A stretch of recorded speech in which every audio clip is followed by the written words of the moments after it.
Hi. Evolution has gifted us with the ability to detect danger and safety.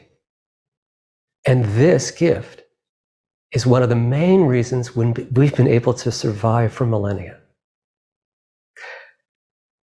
Evolution has also gifted us with the ability to have a strong reaction to when we perceive danger.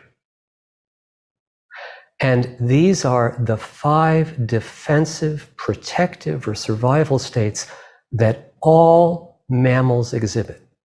So we're not alone with this. You may very well have heard of fight, flight, maybe even freeze. But have you heard about attach?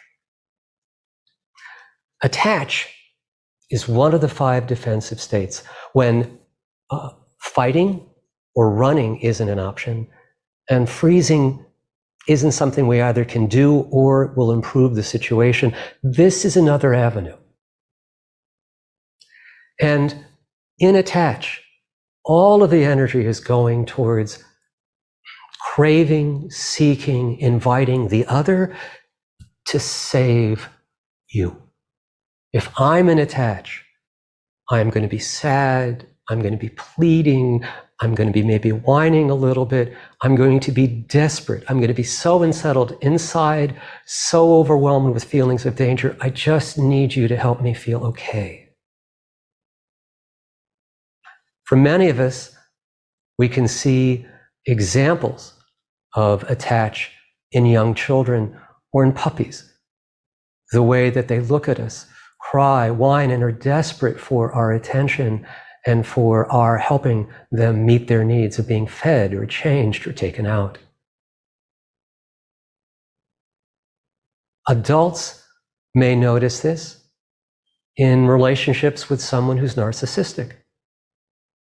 Certain numbers of people who also have narcissistic personality disorder or narcissistic tendencies tend to also have this desperation for being attached to a caretaker. And absolutely, as if their life depended on it, they need that caretaker to always be showing up. And they feel entitled to this, demanding of this.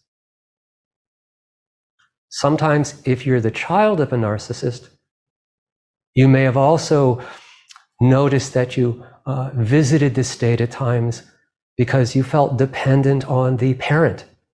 And the parent could easily forget about you at times. If they were narcissistic, they could get so caught up in their own stuff. So the attach energy in you may have come out to plead with them, please help me, please see that I need you. The inner state of someone who is in attach is very dysregulated. They're anxious, they're sad, they're desperate, they're afraid, they're panicking. They feel totally unsafe. And the only thing that is going to save them is someone else. And that's why attach has a very strong survival value, because of course we can survive better with others than alone. The more helpless or dependent we are, the more we rely on attach state dynamics. And if you've had trauma in your background, then there's a likelihood you may have also experienced either your parents exhibiting attached states or you yourself experiencing them at times too. If there's trauma-based attached states that are going on, you'll find that it takes very little to initiate this, like a new relationship. Some trauma survivors I've worked with are totally fine until they begin to get in a relationship and actually start caring about the other person. And then once they start caring about the person matters to them, then the only thing they're concerned about is attaching to that person and having that person securely attached back to them.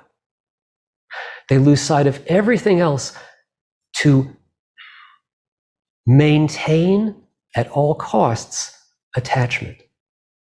They forget what they might need or want and instead only care about, is the other person attached to me? Is the other person caring about me? Are they coming to save me? This is exhausting. And this gets in the way of us living an authentic life, a real life where we're in touch with what we need and want.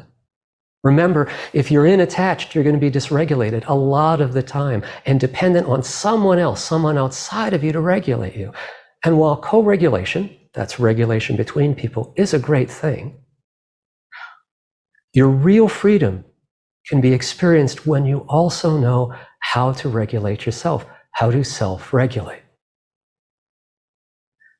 Some of the biggest findings we've got from our work with trauma over the past 10 or 15 years has been that it's been these defensive states that stay stuck in the on position way that maintains or intensifies suffering for trauma survivors.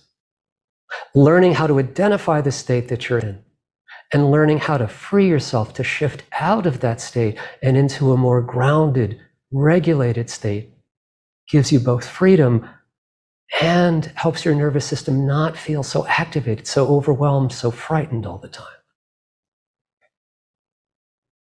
So the work to do this takes energy, but the rewards are unbelievable because you can actually have your life without being enslaved to these different states that seem to pop up out of nowhere.